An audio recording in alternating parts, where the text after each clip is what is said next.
ಶಂಕರ ಅಂತ ಹೇಳುವಷ್ಟು ಅವಕಾಶವೇ ಸಿಗಲಿಲ್ಲ.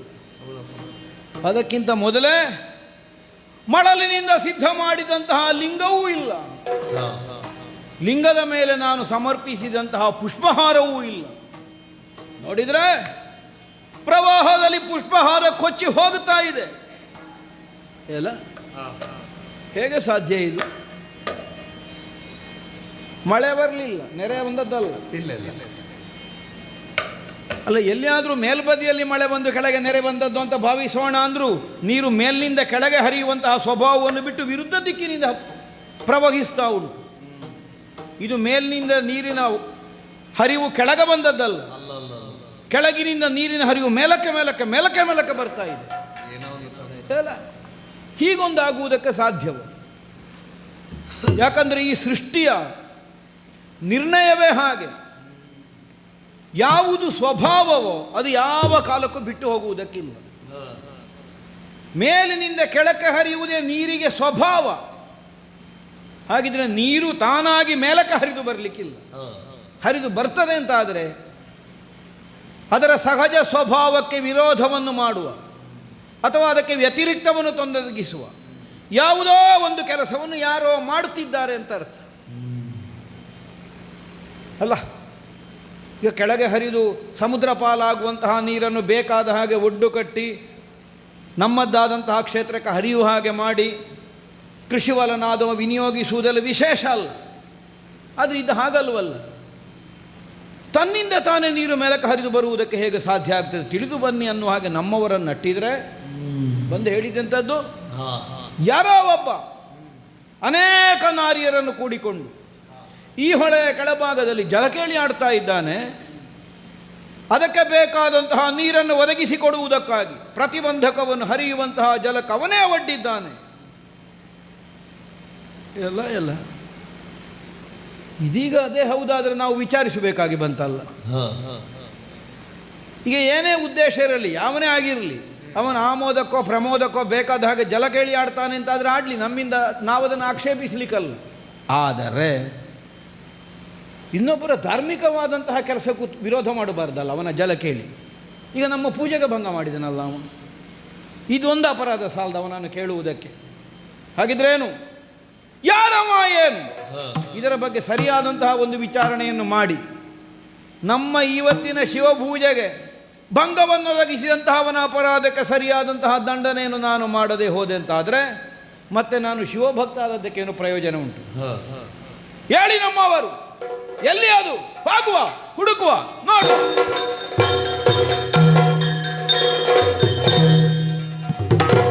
ದಿತಿಜಾಪತಿ ಬರುವುದನು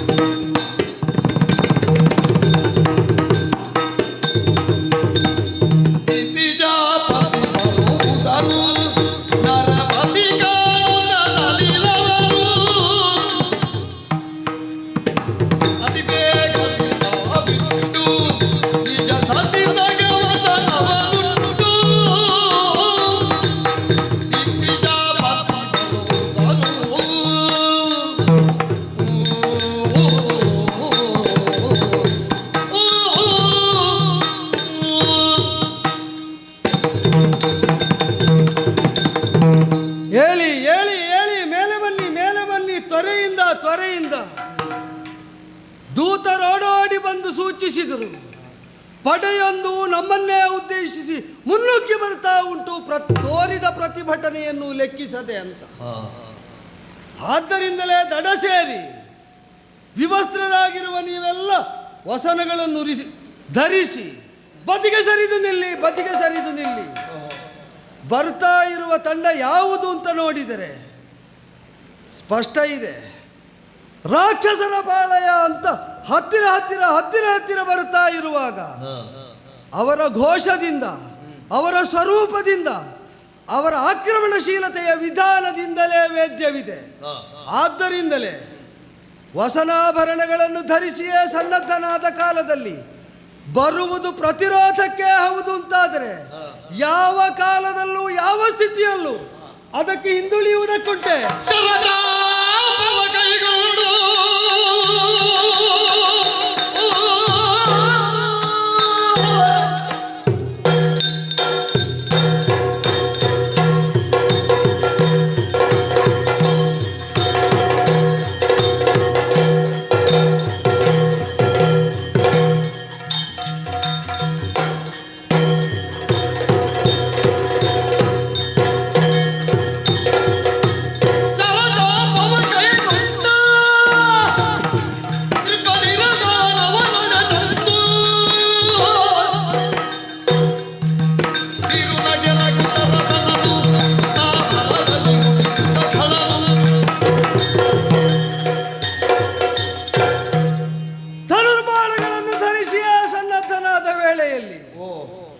ವಿರೋಧಿಸುವುದಕ್ಕೆ ಹವಣಿಸಿ ಅತ್ಯುತ್ಸಾಹದಿಂದ ಧಾವಿಸಿ ಬರ್ತಾ ಇರುವ ಆಗಂತುಕರಾದ ವಿರೋಧಿಗಳೆಡೆಗೆ ಯಾಕೋ ಅರಿಯದೇ ಒಂದು ಸಹಾನುಭೂತಿ ಮೂಡ್ತಾ ಉಂಟು ಮನದಲ್ಲಿ. ಲೋಕಲೋಕಾಂತರಗಳನ್ನು ನಿತ್ತ ನೆಲೆಯಲ್ಲಿ ಮೀರಬಲ್ಲ ಕಾರ್ತವೀರ್ಯ ವಿಕ್ರಮವನ್ನು ಅರಿಯದ ಅಧಟರಾರೋ ತಮ್ಮ ಅಧಟನ್ನು ಪ್ರದರ್ಶಿಸುವುದಕ್ಕಾಗಿ ಹವಣಿಸಿ ಬಂದು ನಮ್ಮೂರಲ್ಲಿ ಪೆಟ್ಟು ತಿನ್ನುವಂತಹ ಪ್ರಮೇಯ ಬಂತಲ್ಲ ಅಂತ. ಇರಲಿ,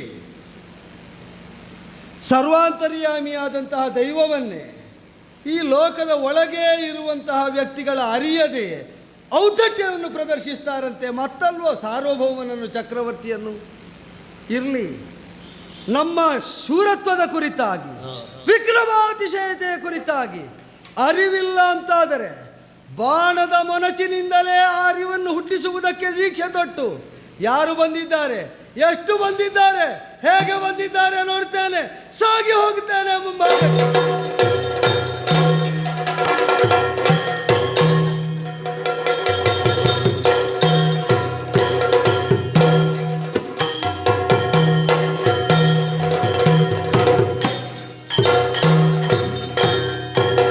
ವಸುಮತೀಶ ಕೇಳೋ ನಿನ್ನ ಬೆಸರಾದೆ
ಭಲರೆ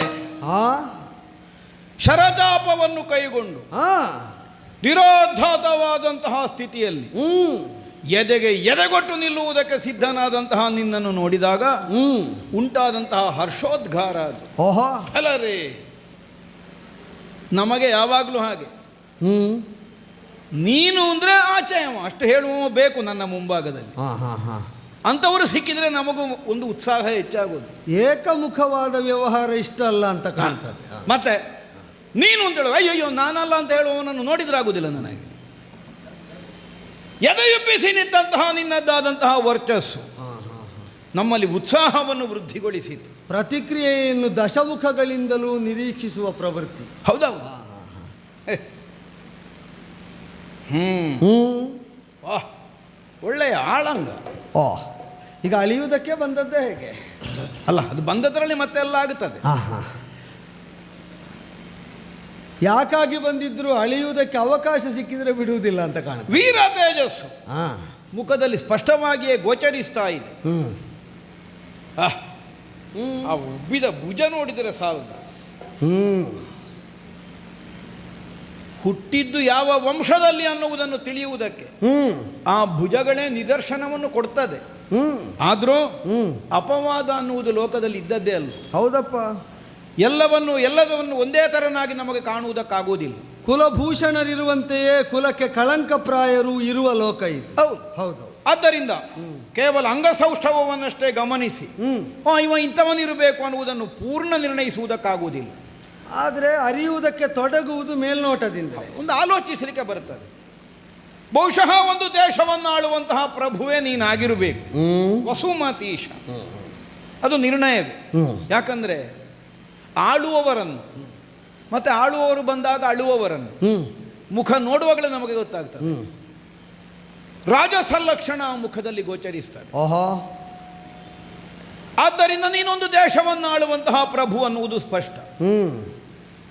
ಬರುವಂತಹ ಅಪಾಯವನ್ನು ಅಥವಾ ಒದಗಬಹುದಾದಂತಹ ಒಂದು ಸಂಕಟವನ್ನು ಒಬ್ಬ ಬುದ್ಧಿವಂತನಾದವ ಮೊದಲೇ ತರ್ಕಿಸಿ ಅದನ್ನು ನಿರ್ಣಯಿಸುವಲ್ಲಿಯೋ ಅಥವಾ ನಿಯಂತ್ರಿಸುವಲ್ಲಿಯೋ ಅದನ್ನು ಮೀರುವಲ್ಲಿಯೋ ಏನನ್ನು ಕೈಗೊಳ್ಳಬೇಕು ಅನ್ನುವುದರ ಕುರಿತಾಗಿ ಒಂದು ನಿರ್ಣಯವನ್ನು ಕೈಗೊಳ್ಳುವುದಕ್ಕೆ ಸಾಧ್ಯ ಆಗುತ್ತೆ.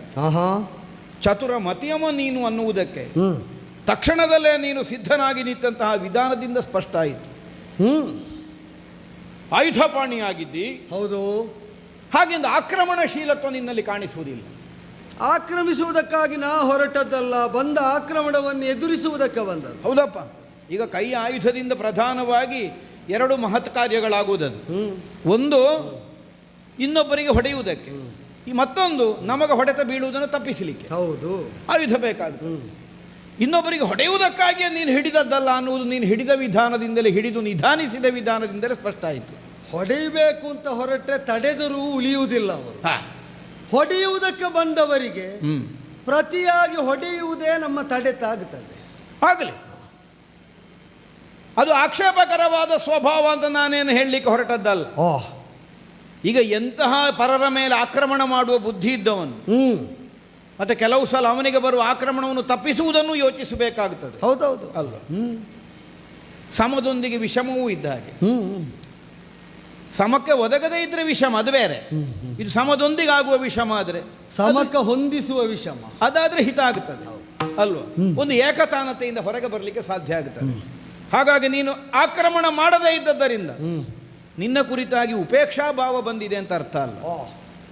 ಅದು ನಮಗೆ ಸಹಜವಾದದ್ದೇ. ಹಾಗಿದ್ರೆ ಯಾರಪ್ಪ ನೀನು? ನನ್ನನ್ನು ತಿಳಿದು ಕೆಲವು ಸಲ ಹಾಗಾಗುತ್ತದೆ, ಆಕ್ರಮಣ ಮಾಡುವ ಮನಸ್ಸಿರ್ತದೆ, ಆದರೆ ಬಂದವ ಯಾರು ಅನ್ನುವುದನ್ನು ನೋಡಿ ಅವ ಇವರ ಹತ್ರ ಮಾಡದೇ ಇರುವುದೇ ಒಳ್ಳೆಯದು. ಆರಂಭ ಶೂರತ್ವ ಅಲ್ಲ, ಹಾಗಲ್ಲ. ಆರಂಭಿಸುವುದಕ್ಕಿಂತ ಮೊದಲೇ ಆಲೋಚಿಸುವುದು, ಬಂದವ ಯಾರು, ಅವರ ಹಾಗಿದ್ರೆ ನಾವು ಏನಿಲ್ಲ ಸುಮ್ಮಗಿರುವುದೇ ಒಳ್ಳೆಯದು. ಅನಿವಾರ್ಯ ಆದರೆ ಮಾತ್ರ ಮುಂದೆ ಹೋಗುವ ಈ ಭಾವದಿಂದ ಹೊರಗುಳಿಯುವಂತಹ ಸ್ಥಿತಿಯ ಅಲ್ಲ, ನಿಜವಾಗಿಯೂ ವಿರೋಧ ನಮಗೆ ಯಾಕೆ ಅನ್ನುವಂತಹ ಭಾವದಿಂದ ಆಕ್ರಮಣವಾಗುವುದಾದರೆ ಮಾತ್ರ ಆಗ ಆಲೋಚಿಸೋಣ ಅನ್ನುವಂತಹ ನಿರ್ಣಯದಿಂದ ಆಯುಧ ಗ್ರಹಣ ಮಾಡಿದವನು ಯಾರು ನೀನು? ಯಾವುದು ನಿನ್ನ ದೇಶ? ನೀನು ಆಳುತ್ತಿರುವಂತಹ ದೇಶವೇ ನೀನು ಹುಟ್ಟಿದ ದೇಶವ? ನಿನ್ನ ಹೆಸರು? ಇದನ್ನೆಲ್ಲ ತಿಳಿದೇ ಮುಂದಕ್ಕೆ ವ್ಯವಹರಿಸೋಣ ಅಂತ ನನ್ನ ಆಲೋಚನೆ. ನಿನ್ನ ಹೆಸರದೇನು, ಆವ ದೇಶ, ಇದನ್ನು ತಿಳಿಯಬೇಕೀಗ. ಆಸ್ವಾದಿಸ್ತಾ ಉಳಿದೆ ನೀ ಕೇಳುವಾಗ. ಅಜ್ಞಾನಜನ್ಯವಾದಂತಹ ಉದಿಸಿದ ಪ್ರಶ್ನೆಗಳೇನುಂಟು, ಯಾರ ಬಗ್ಗೆಯೂ ಎಷ್ಟು ಪ್ರಶ್ನಿಸುವುದಕ್ಕಾಗ್ತದೆ ನೋಡು. ನಮಗೆ ತಿಳಿಯದಿದ್ದರೆ ಸಾಕು. ಹೌದು, ತಿಳಿವೆಂಬುದು ಆ ಪ್ರಶ್ನೆಗಳನ್ನೆಲ್ಲ ನಿವಾರಿಸಿಕೊಡ್ತದೆ. ಇಷ್ಟನ್ನು ಕೇಳ್ತಾ ಕೇಳ್ತಾ ಶರಚಾಪಗಳನ್ನು ಧರಿಸಿದರೂ ಆಕ್ರಮಣಶೀಲನಾಗದೇ ಇರುವ ಪ್ರಭೃತಿ ಅಂತ ಗುರುತಿಸಿದಂತಹ ನೀನು, ನಾನು ಹೇಳದೆ ನನ್ನನ್ನು ತಿಳಿಯುವ ಸ್ಥಿತಿಯಲ್ಲಿಲ್ಲ. ಆದರೆ ಕೆಲವರು ಹೇಗಿರ್ತಾರೆ ಗೊತ್ತೋ, ಅವರ ಪ್ರವೃತ್ತಿಯಿಂದ ಅವರು ಏನು ಹೇಳದಿದ್ರು ಕನಿಷ್ಠ ಅವರು ಹೇಗೆ ಅಂತ ಗೊತ್ತಾಗುವ ಹಾಗಿರ್ತಾರೆ. ಅಲ್ಲ, ಮೇಲಿನ ಪರಿಚಯ ಆಗ್ತದೆ. ಈಗ ನಿನ್ನನ್ನು ವಸುಮತೀಶ ಅಂತ ಗುರುತಿಸಿದೆ. ಆ ನೆಲೆಯಿಂದಲೇ ನಿನ್ನನ್ನು ಗುರುತಿಸುವುದಾದ್ರೆ ಪರಿಚಯ ಹೇಳುವ ಮೊದಲು ಒಮ್ಮೆ ನಿನ್ನನ್ನು ಅಡಿಯಿಂದ ಮುಡಿಯವರೆಗೆ ನೋಡಿದ್ದು ಅಸುರ ಅಲ್ವೋ? ಅಸುರ ಕೇಳೋ ಯದುಕುಲೇಂದ್ರ ಅಸಮಸಗತಿ ಕಾತವೀರ್ಯಾಯ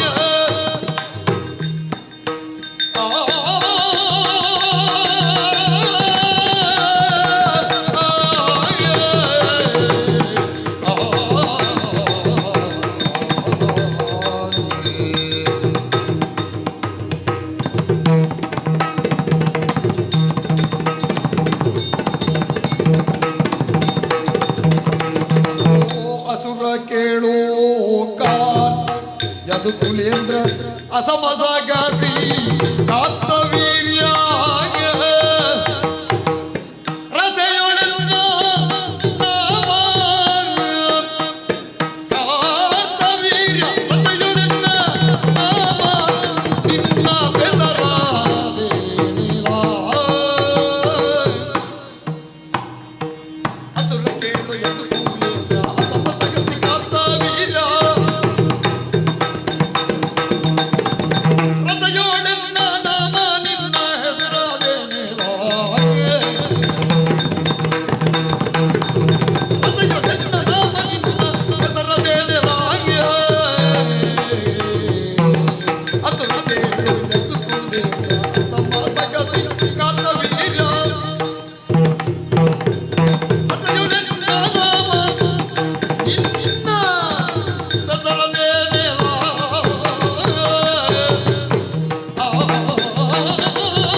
ಅಸುರನಾದರೂ ನಿನ್ನನ್ನು ನೀನು ತಡೆದುಳಿದು ಪ್ರಶ್ನಿಸುವಂತಹ ಒಂದು ಪ್ರವೃತ್ತಿಯನ್ನು ತೋರಿದ್ದಕ್ಕೆ ನನಗೂ ಮೆಚ್ಚುಗೆ ಉಂಟು.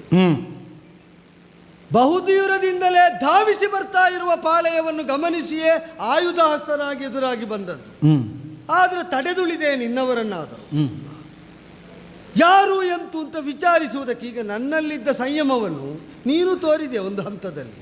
ಬಂದವನೇ ಹೊಡೆಯುವುದಕ್ಕೆ ತೊಡಗಲಿಲ್ವ? ಇಲ್ಲ ಇಲ್ಲ, ಹೊಡೆಯುವುದಾದ್ರೂ ಯಾರಿಗೆ ಹೊಡೆಯುವುದು ಅಂತ ನಮಗೊಂದು ಗೊತ್ತಾದ ಮೇಲೆ ಹೊಡೆಯಬೇಕು. ಬಿದ್ದ ಪೆಟ್ಟನ್ನು ಅವಕಾಶವಾಗಿ ಪರಿವರ್ತಿಸಿದ ವಂಶದಲ್ಲಿ ಹುಟ್ಟಿದವನು, ನೆನಪಿಟ್ಟುಕೋ. ಅದು ಯಾವುದಪ್ಪ ಅದು? ಪೂರ್ವದಲ್ಲಿ ಚಂದ್ರಾನ್ವಯದಲ್ಲಿ ಉದಿಸಿದಂತಹ ಯಯಾತಿ ಮಹಾರಾಜನ ಜ್ಯೇಷ್ಠ ಸೂನು ಯದು ಅಂತ ಒಂದು ವಿಚಿತ್ರವಾದ ವಿಶಿಷ್ಟವಾದ ಪ್ರಕರಣದಲ್ಲಿ ಬಂದ ಪಿತೃಶಾಪ. ಅದೇ ಕಾರಣವಾಗಿ ಪೈತೃಕವಾಗಿ ರಾಜ್ಯ ಪ್ರಾಪ್ತಿ ಇಲ್ಲ ಅಂತಾಯಿತು. ಪೈತೃಕವಾಗಿ ಅಪ್ಪ ಆಳ್ತಾ ಇದ್ದಂತಹ ಸಾಮ್ರಾಜ್ಯಕ್ಕೆ ಆಧಿಪತ್ಯ ತನಗೆ ಬರಲಿಲ್ಲ. ಯಾಕೆ ಅಂದರೆ ತನಗೆ ಅವರಿಗೆ ಬೇಕಾದ ಯೌವನವನ್ನು ತನಗಾಗಿ ಉಳಿಸಿಕೊಂಡ ಪರಿಣಾಮ. ಅದೊಂದು ವಿಶಿಷ್ಟ ಪ್ರಕರಣ. ಇಲ್ಲಿ ಉಲ್ಲೇಖಿಸುವುದಕ್ಕೆ ಹೊರಟದ್ದು ಅದನ್ನಲ್ಲ. ರಾಜ್ಯ ಇಲ್ಲ, ಅದಕ್ಕೆ ಬಾಹಿರ ನೀನು ಅಂತ ಶಾಸನ ಆದರು. ಆ ಬಳಿಕ ಔದಾರ್ಯದಿಂದ ಹೊರಗೆಲ್ಲೋ ಆಳ್ತಾ ಇರಿ ನಿರ್ದಿಷ್ಟ ವರ್ಗವನ್ನು ಅಂತ ಶಾಸನ ಬಂದರೂ ಸ್ವಯಂ ಕರ್ತೃತ್ವದಿಂದ ಶಬ್ದವಾಗಿ ತಮಗೆ ಪರಂಪರೆಯಿಂದ ಬರಬಹುದಾದ ಭೂಭಾಗ ಆಳುವುದಕ್ಕಿಲ್ಲ ಅಂತ ತಿಳಿದ ಮೇಲೂ ಸಾಮ್ರಾಜ್ಯ ಸ್ಥಾಪನೆ ಮಾಡಿ ಪ್ರಭುತ್ವವನ್ನು ಬಲಿಷ್ಠವಾಗಿಸಿ ಪರಂಪರೆಗೆ ಅದನ್ನು ದಾಟಿಸಿಕೊಟ್ಟು ಬೆಳೆದಂತಹ ವಂಶವಲ್ಲರಿಯಲ್ಲಿ ಪಲ್ಲವಿಸಿದ ಕುಡಿ ಇದು. ಯದುಕುಲ ಸಮುದ್ಭೂತನಾದವನು. ಕೃತವೀರ್ಯರಾಕಾವತಿಯರ ದಾಂಪತ್ಯದ ಫಲಸ್ವರೂಪನಾಗಿ ಉದಿಸಿ ನಿಂತ ಅರ್ಜುನಾಭಿಧಾನವನ್ನು ಹೊಂದಿದ ಈ ಮಾಹಿಷ್ಮತಿಯ ದೊರೆ ಕೃತವೀರ್ಯನ ಸೂನು. ಹೌದು. ಕೃತವೀರ್ಯನ ಅಣುಗನಾದ್ದರಿಂದಲೇ ಕಾರ್ತವೀರ್ಯ ಅಂತ ಗುರುತಿಸುವುದಕ್ಕೆ ಅನುಕೂಲವಾಗುವಂತೆ ಪರಂಪರೆಯನ್ನು ಜೊತೆ ಸೇರಿಸಿ ಅರ್ಜುನ ಅಂತ ಅಭಿಧಾನ. ದತ್ತಾತ್ರೇಯರೆಂಬ ಋಷಿಗಳ ಅನುಗ್ರಹ ಅವರನ್ನು ಗುರುಭಾವದಿಂದ ಸೇವಿಸಿದ್ರಿಂದ ಆದದ್ದಕ್ಕೆ ಬದುಕು ಪೌರ್ಣಮಿಯಾಗಿ ಅರಳಿ ನಿಂತಹ ವೇಳೆ ಇದು. ಬೆಳದಿಂಗಳೇ ಸರ್ವವ್ಯಾಪಕವಾಗಿ ಈ ಸಾಮ್ರಾಜ್ಯದಲ್ಲೂ ಸಂಸಾರದಲ್ಲೂ ಸ್ಥಾಯಿಯಾಗಿ ನೆಲೆ ನಿಂತಹ ಒಂದು ಸೌಭಾಗ್ಯ ಉಂಟು ನನಗೆ.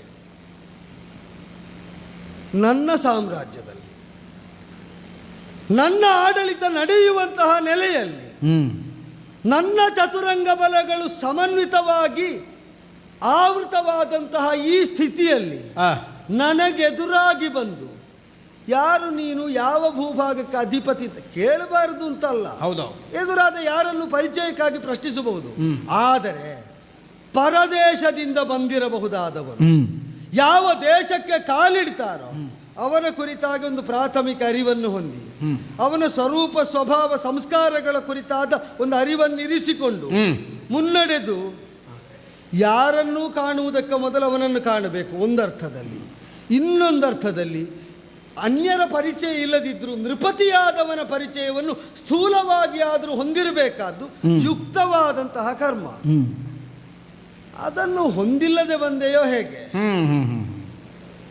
ಅಸಾಮಾನ್ಯ ಸಾಹಸ ಗುರುಗಳ ಅನುಗ್ರಹದಿಂದ ಸಿದ್ಧಿಸಿದ್ದರಿಂದಲೇ ಕಾಲಿಟ್ಟ ನೆಲದಲ್ಲಿ ನಮಗೆ ಬೇಕಾದ ಇತಿಹಾಸವನ್ನು ರಚಿಸುವಷ್ಟು ಕರ್ತೃತ್ವವನ್ನು ಹೊಂದಿದಂತಹ ಕಾರ್ತವೀರ್ಯಾರ್ಜುನನ ಮುಂಭಾಗದಲ್ಲಿ ಬಂದು ವಸುಮತೀಶನಾದರೆ ಯಾವ ಭೂಭಾಗದ್ದು ಅಂತ ಕೇಳ್ತಾ ಅಸುರ ಕುಲಜಾತ ಅಂತ ನಿನ್ನನ್ನು ಕಂಡಾಗ ಕಾಣಿಸ್ತದೆ. ಅಸುರ ಕುಲ ಜನ್ಮವನಾದರೆ ನೀನು ಯಾವ ಅಸುರನ ಮಗ? ಯಾವುದು ನಿನ್ನ ಊರು ಯಾವುದು? ಇಷ್ಟು ಮಂದಿಯನ್ನು ಕೂಡಿಕೊಂಡು ಈಗ ಈ ಸಾಮ್ರಾಜ್ಯದೊಳಗೆ ಬರಬೇಕು ಅಂತಾದ್ರೆ ಕಾರಣ ಏನು? ನನ್ನಿಂದ ನಿನಗೆ ನಿರೀಕ್ಷೆ ಅಂತದ್ದು. ಇದನ್ನು ತಿಳಿಯುವುದಕ್ಕೆ ನನಗೂ ಆಸಕ್ತಿ ಉಂಟು. ಯಾರು ನೀನು? ಓಹೋ, ನಿನ್ನ ಊರಿಗೆ ಬರುತ್ತಿದ್ದರೆ ನಿನ್ನ ಪರಿಚಯ ಕೇಳುವ ಅನಿವಾರ್ಯತೆ ನನಗೂ ಬರ್ತಿರ್ಲಿಲ್ಲ. ಊರಂದರೆ ನಮ್ಮ ಸಾಮ್ರಾಜ್ಯವೇ ಇದು. ಈ ಹೊಳೆ ಬದಿಯಲ್ಲಿ ಸಿಕ್ಕಿದ ಕಾರಣ ಗುರುತಾಗದೇ ಇದ್ದ. ಈಗ ಊರಿನೊಳಗೆ ಹೊಳೆ ಇರುವುದಲ್ವ, ಊರನ್ನು ಬಿಟ್ಟಲ್ವ? ಅಲ್ಲ, ಹೌದಪ್ಪ. ಅದರ ಅರ್ಥ ಈಗ ಊರಲ್ಲಿ ಇರಬೇಕಾದವರೆಲ್ಲ ಹೊಳೆ ಬದಿಯಲ್ಲಿ ಇರಬೇಕು ಅಂತ ಅಲ್ಲ. ಊರಲ್ಲಿರಬೇಕು ಅಂದ್ರೆ ಸದಾ ಸರ್ವದ ಮನೆಯಲ್ಲಿರ್ತಾರೆ ಅಂತಲೂ ತಾತ್ಪರ್ಯ ಅಲ್ವಲ್ಲ. ಅದರ ಅರ್ಥ ನೀನು ಇವತ್ತೇ ಹೊಳೆ ಬದಿಗೆ ಬರುವ ಮುಹೂರ್ತವಂತೂ ನನಗೆ ಗೊತ್ತಿರಬೇಕು ಅಂತಲ್ಲ. ನೀನು ಹೊಳೆ ಬದಿಯಲ್ಲಿ ಸಿಗುತ್ತೇನೆ ಅಂತ ಇದ್ರೆ ನಾ ಇಲ್ಲೇ ಇರ್ತಿದ್ದೆ ಅಂತ ಅಲ್ಲ ಅರ್ಥ. ನಾನು ಇಲ್ಲಿರುವಾಗ ನೀ ಇಲ್ಲಿ ಬಂದೆ ಅಂತ ಆಡಿದ್ದು ನಾನು. ಹೌದೌದು, ನಾ ಸದಾ ಇಲ್ಲೇ ಇರ್ತೇನೆ ಅಂತಲೂ ತಾತ್ಪರ್ಯ. ನಾನು ಹೊಳೆ ಬದಿಗೆ ನಿನ್ನನ್ನು ಕಾಣುವುದಕ್ಕಾಗಿ ಬಂದದ್ದಲ್ಲ. ನೀನಾಗಿ ಕಾಣುವುದಕ್ಕೆ ಬಂದು ಈಗ ಇಲ್ಲಿಗೆ ಅದಕ್ಕೆ ಬಂದದ್ದು. ನೀನು ಊರಲ್ಲಿ ಇಲ್ಲದೇ ಇರುವುದರಿಂದ ಇಲ್ಲಿಗೆ ಬಂದದ್ದು. ಎಲ್ಲಿಂದ ಬಂದೆ? ಯಾರು ನೀನು? ನಿನ್ನ ಊರಿಗೆ ಬಂದೆ, ಇಲ್ಲಿಗೆ ಬಂದೆ.